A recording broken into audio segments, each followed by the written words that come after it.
करना पड़ा होगा। पहले दिन हमारे विश्वास को भगवान शंकर ने पुष्ट किया। जब मैं 13 वर्ष का शरीर था तो शाम के माताजी से केवल बताया, पिताजी से तो हिम्मत नहीं थी क्योंकि बहुत कठोर स्वभाव के थे। कहा कि माताजी हम कल बाबा जी बन जाएंगे। उन्होंने विनोद समझा और हमारी बात बन गई, क्योंकि उन्होंने विनोद समझा। अगर सीरियस समझती तो रो देती या कुछ हमको आदेश करती, और उन्होंने विनोद समझा तो ध्यान ही नहीं दिया। भगवान ने हमारी बात बना दी।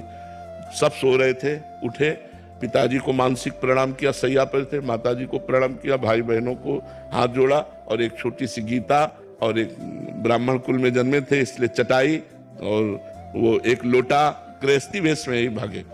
और 15 किलोमीटर चलने के बाद थक गए तो एक शंकर जी का मंदिर आता है नंदेश्वर, सरसौल ब्लॉक में नंदेश्वर महादेव, वहां जंगल में जाकर के रुके।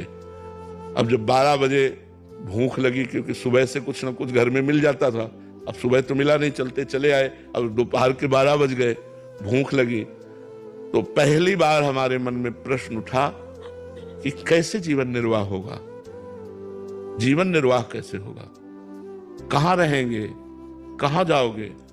तुरंत हम कहा ये तो हमको परास्त कर देगा प्रश्न। तुरंत उनका भगवान जैसे रखेंगे, हम भूखों मर जाएंगे लेकिन घर नहीं जाएंगे, हर कष्ट सहेंगे।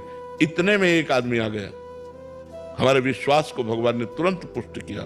एक आदमी आ गया, उसने कहा बच्चा यहाँ एक सूर स्वामी रहते थे, जानते हो क्या? तो हम कहा हम यहाँ नए आए, हम जानते किसी को नहीं। तो कमंडल खुला और 1 लीटर दही होगा, मीठा दही। अब हम वापस नहीं ले जाएंगे, उनके लिए लाए थे, वो है नहीं, तो आप पी लो। वो संत कहीं चले गए होंगे। तो हमें सब कुछ लगे, हम कहा हम क्यों पी ले? बोले नहीं पी लो, महादेव जी की ऐसी इच्छा है। उसी लोटे में डाल के 3-4 लोटा निकला, छोटा लोटा था। और जब वो गए तो 1 लीटर दही में खूब छक गए ना।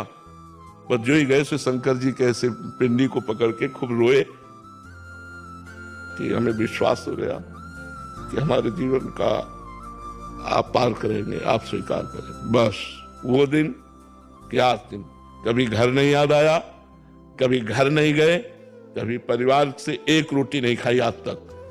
तो दुख तो हमारे जीवन का मित्र रहा है, और वही